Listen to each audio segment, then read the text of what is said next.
अच्छा, नेक्स्ट हम देखते हैं going concern concept. Going concern concept का मतलब ये है बच्चों कि आपने जो एसेट खरीदा होता है, हमने यही सोचा होता है कि हम फ्यूचर में भी क्या करना है, हमने बिजनेस करना है। हमने यही सोचा होता है कि हमारा जो फ्यूचर में है वो भी हमने बिजनेस कंटिन्यू करना है, बिजनेस को खत्म नहीं करना।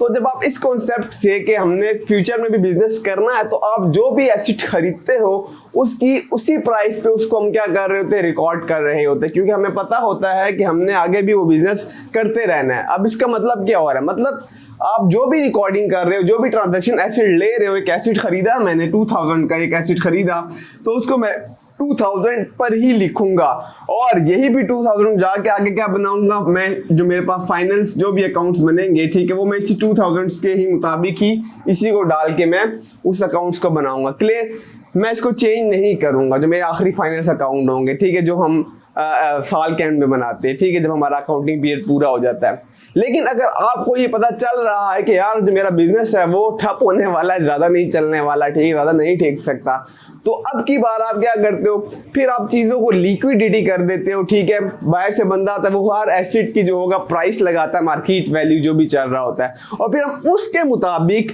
यानी कि प्राइसेस क्या हो रही, चीजें जो खरीदी थी वो क्या हो रहा है, उनकी प्राइसेस को हम चेंज कर देते हैं मार्केट वैल्यू के हिसाब से।